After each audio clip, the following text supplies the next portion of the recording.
শুনেন, আমাদের পাকিস্তানে এক মহিলা ছিল, ওই মহিলার নাম চেরাগ বিবি। মহিলার নাম কি? চেরাগ বিবি। চেরাগ বিবির বিয়ে হয়েছে মির্জা বশির নামক এক লোকের সাথে। কথা ভালো করে বুঝবেন। বেটির নাম চেরাগ বিবি, এই চেরাগ বিবির জামাইয়ের নাম মির্জা বশির। এই চেরাগ বিবি আর মির্জা বশিরের ঘরে যে সন্তান জন্মগ্রহণ করেছিল, ওই সন্তানের নাম গোলাম আহমদ। তার থাকতো তাদের জন্মস্থান পাকিস্তানের পাঞ্জাবের গুরুদাসপুরের কাদিয়ানে, এজন্য তাকে বলা হয় কাদিয়ানি। তাহলে ওই চেরাগ বিবির পোলার নাম গোলাম আহমদ। ওই চেরাগ বিবির পোলা 1903 খ্রিস্টাব্দে প্রথম। কথা বুঝেন? এই কাদিয়ানিরা এলো রক্তে মাংসে বাটপা। বলেন, কাদিয়ানিরা এলো রক্ত মাংসে। দুনিয়াতে যদি পিওর বাটপার দেখতে চান, যে কাদিয়ানি বুঝবেন বলেন এর চেয়ে বড় বাটপার ইহুদিরা। কিসের বাটপার? ইহুদিদের থেকে আরো বড় বাটপার হলো কাদিয়ানিরা। কারণ এদের ধর্মে একটা স্বীকৃত আকীদা তাকিয়া। কাদিয়ানিদের একটা আকীদাই তাকিয়া, মানে কোনো মানুষকে প্রভাবিত করার জন্য কাদিয়ানিরা অহর্নিশ মিথ্যা বলবে, এবং তাদের আহমদিয়া জামাতে এই মিথ্যা বলা তাদের নিকট জায়েজ। এবার বলেন, যারা তাকিয়া করে এদের চেয়ে বড় বাটপার আল্লাহর জমিনে আর কেউ আছে? এই মির্জা বশির আর চেরাগ বিবির পোলা গোলাম আহমদ, এই গোলাম আহমদের লেখা 23 খণ্ডের বই আছে রুহানি খাজাইন। রুহানি মানে আধ্যাত্মিক, খাজাইন মানে ভান্ডার। রুহানি খাজাইন মানে আধ্যাত্মিকতার ভান্ডার। এই চেরাগ বিবির পোলা 84টা বই কাদিয়ানিরা নিজেরা একত্রিত করে রুহানি খাজাইন নামে ছাপিয়েছে। এই যে আমাদের মুসলমানদের লেখা কারো বই না, এই বইগুলো লিখেছে গোলাম আহমদ। এই গোলাম আহমদের লেখা ছোট ছোট 84টা বই এক জায়গায় করে কাদিয়ানিরা 24 খণ্ডে বড় করে ছাপাইছে। কি নামে? রুহানি খাজাইন নামে।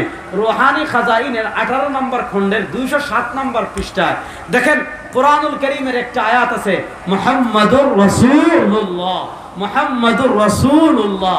রুহানি খাজাইন বইয়ের নাম এক গলতি কা ইজালা, এক গলতি কা ইজালা। রুহানি খাজাইন 18 নম্বর খণ্ডে 207 নম্বর পৃষ্ঠায় কি লিখেছে? চেরাগ বিবির পোলা লিখেছে, মুহাম্মাদুর রাসূলুল্লাহ, इस आयत में अल्लाह मेरा नाम मोहम्मद रखा और रसूल भी।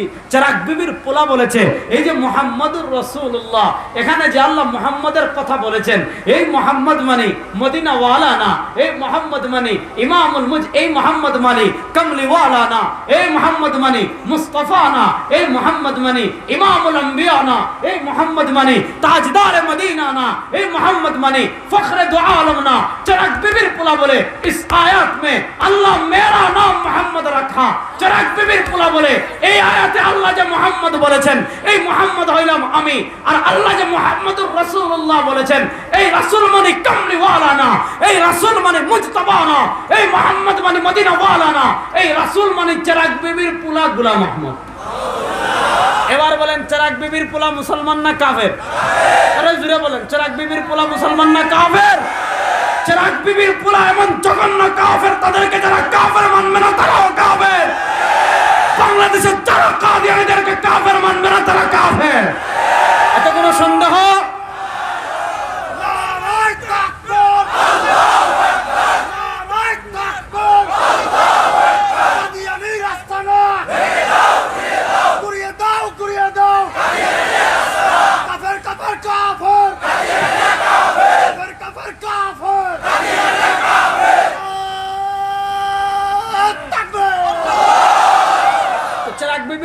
এই বক্তব্য লিখেছে 207 নম্বর পৃষ্ঠায়। চেরাগ বিবির পোলার 207 নম্বর পৃষ্ঠা পাড়ি দিয়ে 3 পৃষ্ঠা সামনে যাবেন, 8, 9, 10, 11, 3 পৃষ্ঠা পাড়ি দিয়ে 4 নম্বর পৃষ্ঠায় যাবেন। চেরাগ বিবির পোলা আরো ভয়ঙ্কর কথা লিখেছে। রুহানি খাজাইন 18 নম্বর খণ্ডের 211 নম্বর পৃষ্ঠা।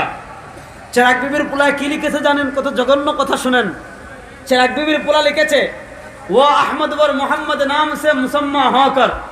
চেরাগ বিবির পোলায় লিখে, वो अहमद वर मोहम्मद नाम से मुसम्मा होकर मैं रसूल भी हो वर नबी भी, यानी मुझको भेजा गया भी वर गायब के खबरें पाने वाला भी।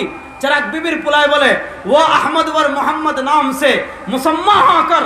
চেরাগ বিবির পোলায় বলে, তোমাদের নবীর নাম আহমদ, ঠিক আছে। চেরাগ বিবির পোলায় বলে, তোমাদের নবীর নাম মুহাম্মদ, ঠিক আছে। চেরাগ বিবির পোলা বলে ও আহমদ ওর মোহাম্মদ নাম সে মুসাম্মা হকর, তিনি আহমদ এবং মোহাম্মদ নামে নামকরণ হওয়ার পর मैं রাসূল भी हो। চেরাগ বিবির পোলা কয় আমিও রাসূল, ওর নবী भी हो, আমিও নবী, यानी मुझको भेजा बियागी, সে বলতেছে আমাকে আল্লাহর পক্ষ থেকে পাঠানো হয়েছে।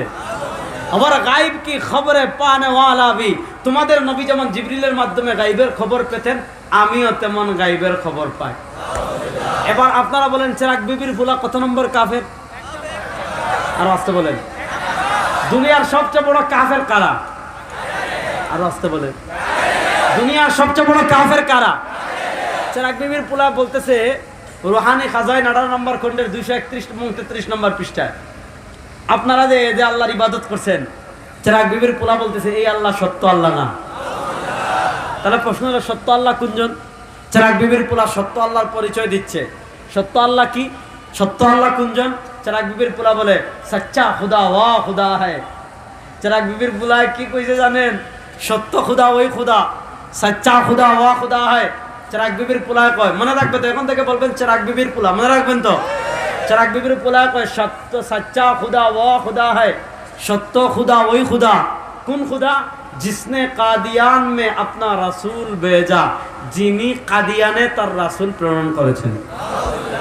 আচ্ছা আপনারা বলেন মক্কার পরে পাকিস্তানের পাঞ্জাবের গুরুদাসপুরের কাদিয়ানে, পাকিস্তানের পাঞ্জাবের গুরুদাসপুরের কাদিয়ানে মক্কায় কামলিওয়ালা দু জাহানের বাদশাহ জনাবে মুহাম্মদুর রাসূলুল্লাহ, জনাবে মুহাম্মদুর রাসূলুল্লাহ সাল্লাল্লাহু আলাইহি ওয়াসাল্লামের পর পাকিস্তানের পাঞ্জাবের গুরুদাসপুরের কাদিয়ানে আল্লাহ কোন নবী পাঠাইছেন? বড় আস্তে কইলেন। আল্লাহ কোন রাসূল পাঠাইছেন? কাদিয়ানের পোলা চেরাগ বিবির পোলা কইছে সচ্চা খুদা ওয়া খুদা হ্যায়, जिसने কাদিয়ান में अपना রাসূল भेजा, সত্য খুদা ওই খুদা, যিনি কাদিয়ানে তার রাসূল প্রেরণ করেছেন। এই চেরাগ বিবির পোলার তিনটা নবী, তার নবী দাবি করা, রাসূল দাবি করা শত শত দাবি আছে, শুধু এক নবী না, সে নিজের 10 জন নবী দাবি করছে। मैं ईसा हो, मैं नूह हो, मैं इब्राहिम हो, मैं सुलाइमान हो, मैं मोहम्मद हो। সে আলোচনায় আমি যাচ্ছি না। আমি চেরাগ বিবির পোলার 3টা সুস্পষ্ট বক্তব্য শোনালাম। এই 3টা সুস্পষ্ট বক্তব্য শুনিয়ে এবার ফতোয়ার কোর্ট বল আপনাদের কোর্টে দিলাম। এই 3টা বক্তব্য চেরাগ বিবির পোলা গোলাম আহমদ কাদিয়ানি দিয়েছে। এবার আপনারা আকাশ বাতাস প্রকম্পিত করে বলেন চেরাগ বিবির পোলা গোলাম আহমদ মুসলমান না কাফের? যারা বলেন মুসলমান না কাফের? কাদিয়ানীরা মুসলমান না কাফের? পৃথিবীর ইতিহাসের সবচেয়ে নিকৃষ্ট কাফের হলো কাদিয়ানীরা। কাদিয়ানীরা এমন জঘন্য কাফের, কাদিয়ানীদেরকে যারা কাফের মানবে না তারাও কাফের। কাদিয়ানীরা এমন জঘন্য কাফের, কাদিয়ানীদের পক্ষে টিভি টকশোতে যারা দালালি করবে তারাও কাফের। কাদিয়ানীরা এমন জঘন্য কাফের, কাদিয়ানীদের পক্ষে সংসদে যারা দালালি করবে তারাও কাফের, কাফের, কাফের।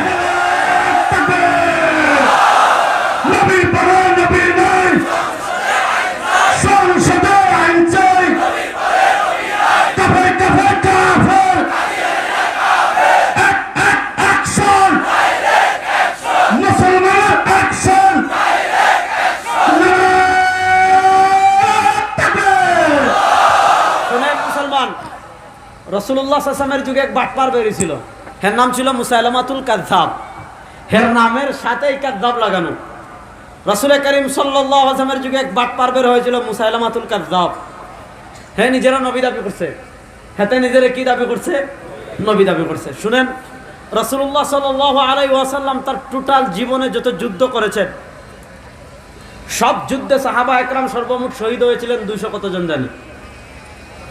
আর খতমে নবুয়তের মাসআলাটা এত গুরুত্বপূর্ণ, খতমে নবুয়তের ইজ্জতটা উম্মার কাছে এত গুরুত্বপূর্ণ। এক মুসাইলামাতুল কাযযাবের সাথে ইয়ামামার যুদ্ধে প্রায় 950 সাহাবা একরাম শহীদ হয়েছিলেন। কেন? সরওয়ারে দু আলমের খতমে নবুয়তের ইজ্জতের হেফাজতের জন্য। নবী করিম সাল্লাল্লাহু আলাইহি ওয়াসাল্লামের ইজ্জত নিয়ে বাংলাদেশে কাদিয়ানীরা টানাটানি করা শুরু করেছে। আমি আসতে চেয়েছিলাম 6 তারিখ না 7 তারিখ, আমাকে বলা হয়েছিল গাজীপুর বড় সমাবেশ হয়েছে। আমি ওই দিন আমার বাড়িতে ছিলাম, সিলেট ছিলাম, আসতে পারি নাই। ইয়ামামার যুদ্ধে যদি 950 সাহাবা একরাম শাহাদাত বরণ করার জন্য প্রস্তুতি নিয়ে শহীদ হয়েছিলেন, সরওয়ারে দু আলম সাল্লাল্লাহু আলাইহি ওয়াসাল্লামের খতমে নবুয়তের ইজ্জতের হেফাজতের জন্য ও কালিয়াকৈরের মুসলমান, আপনাদের কালিয়াকৈরে কাদিয়ানীরা আস্তানা গাড়বে। সরওয়ারে দু আলমের একজন উম্মতের শরীরে রক্ত থাকলে কাদিয়ানীদের কোনো মসজিদ হতে দেওয়া হবে না, হবে না, হবে না ইনশাআল্লাহ।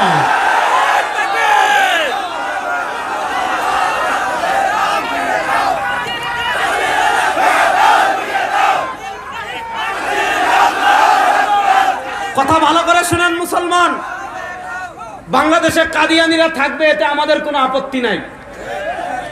বাংলাদেশে হিন্দু আছে, বৌদ্ধ আছে, ইহুদি আছে, খ্রিস্টান আছে, নাস্তিক আছে, বাংলাদেশের সব ধর্মের লোকেরা আছে না নাই? এই যে কিছুদিন আগে হিন্দুরা পূজা করেছে, আমরা বাধা দিছি? বলেন আমরা বাধা দিছি? খ্রিস্টানরা তাদের ডিসেম্বরের শেষ দিকে ক্রিসমাস ডে পালন করেছে, আমরা বাধা দিছি? এই 3 দিন আগে যে আমাদের সিলেটে কান জ্বালাফালা করে ফেলেছে আমার হিন্দু ভাইরা পূজা করে, আমাদের কোনো আপত্তি নাই। হিন্দুরা তাদের ধর্ম পালন করবে, বৌদ্ধরাও তাদের ধর্ম পালন করবে, ইহুদিরাও তাদের ধর্ম পালন করবে, খ্রিস্টানরাও তাদের ধর্ম পালন করবে, কাদিয়ানীরাও করবে, আমরা বাধা দিব না। কিন্তু হিন্দুরা করে হিন্দু পরিচয়, বৌদ্ধরা করে বৌদ্ধ পরিচয়, ইহুদিরা করে ইহুদি পরিচয়, খ্রিস্টানরা করে খ্রিস্টান পরিচয়, নাস্তিকরা করে নাস্তিক পরিচয়।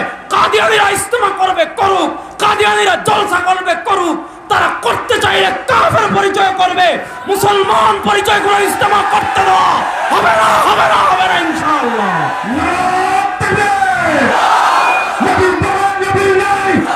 মাসালাটা বুঝেন, মাসালাটা বুঝেন। আপনাদের কালিয়াকৈরে এক ব্যক্তি গরুর দোকান দিয়েছে, গরুর গোশতের দোকান। এক ব্যক্তি কালিয়াকৈরে দোকান দিয়েছে গরুর গোশতের, সে যদি গরুর গোশত বিক্রি করে। এক ব্যক্তি দোকান দিয়েছে ছাগলের গোশতের, সে যদি ছাগলের গোশত বিক্রি করে, আপনারা কি কেউ বাধা দিবেন? আপনাদের এমপি সাহেব বাধা দিবে, মেয়র সাহেব বাধা দিবে, চেয়ারম্যান সাহেব বাধা দিবে? এটা বৈধ জিনিস। এক ব্যক্তি তার দোকানে সাইনবোর্ড দিয়েছে আমার এখানে ছাগলের গোশত পাওয়া যায়, বুঝেন? এক ব্যক্তি সাইনবোর্ড দিয়েছে আমার এখানে খাসির গোশত পাওয়া যায়। কিছুদিন পরে খবর নিলেন এই বাটপার আসলে ছাগলের গোশত বিক্রি করে না। ওই গাজীপুরের ভিতর দিয়া জঙ্গল যেগুলো আছে ওগুলাতে শিয়াল থাকে, ওই শিয়াল মেরে আনে রাতে, অথবা কুত্তা মেরে আনে। শিয়াল অথবা কুত্তা মেরে এনে কি করে? শিয়াল অথবা কুত্তা মেরে আনে ওই শিয়ালের গোশত, কুত্তার গোশত সে তোমার কি করে? ছাগলের গোশত বলে যদি বিক্রি করে, আপনারা গিয়ে তার দুলাভাই ডাকবেন, আদর করবেন, দোকান টোকান ভাঙবেন কি ভাঙবেন না? এলাকার মানুষ ক্ষিপ্ত হবে কি হবে না? তার নামে মামলা হবে কি হবে না? তার নামে জেল জুলুম হবে কি হবে না? আপনি কুত্তার গোশত বিক্রি করে সাইনবোর্ড লাগাতে হবে কুত্তার গোশতের। আপনি শুয়োরের গোশত বিক্রি করতে হলে সাইনবোর্ড লাগাতে হবে শুয়োরের গোশতের। আপনি মদ বিক্রি করতে হলে সাইনবোর্ড লাগাতে হবে মদের। মদের সাইনবোর্ড লাগিয়ে যেমন জমজমের পানি বিক্রি করা যায় না, কুত্তার ছাগলের গোশতের সাইনবোর্ড লাগিয়ে যেমন কুত্তার গোশত বিক্রি করা যায় না। অমুসলমান কাদিয়ানীরা তাদের ধর্মীয় উপাসনা করবে, আমাদের আপত্তি নাই। মসজিদ হিন্দুরা যেমন তাদের মন্দিরের নাম মসজিদ রাখতে পারে না, খ্রিস্টানরা যেমন তাদের ধর্মীয় উপাসনার নাম মসজিদ রাখতে পারে না। মসজিদ মুসলমানদের পবিত্র, যেখানে মুসলমানরা আল্লাহর সামনে মাথা নত করে, মুসলমানদের ধর্মীয় ঘরের নাম মসজিদ। হিন্দুরা মন্দিরের নাম মসজিদ রাখতে পারে না, ইহুদিরা তাদের ধর্মীয় উপাসনালয়ের নাম মসজিদ রাখতে পারে না, খ্রিস্টানরা তাদের চার্চের নাম মসজিদ রাখতে পারে না, কাদিয়ানীরা তাদের ধর্মীয় ঘর বানাবে, আমাদের আপত্তি নাই।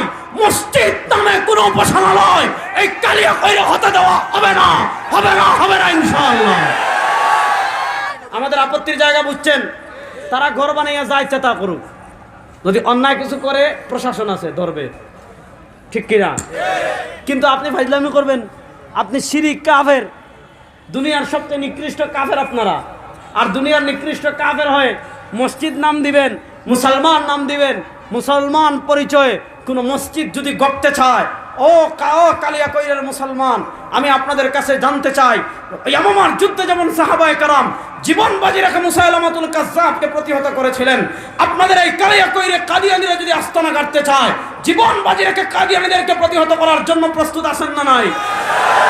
জীবন বাজি রাখা কাদিয়ানীদেরকে প্রতিহত করার জন্য প্রস্তুত থাকবেন তো ইনশাআল্লাহ? কাদিয়ানীদের প্রশ্নে কখনো কোনো মুসলমান আপোষ করতে পারে? আর আসতে বলেন, কাদিয়ানীদের প্রশ্নে মুসলমান কখনো আপোষ করতে পারে? আমি 3টা বক্তব্য শোনালাম।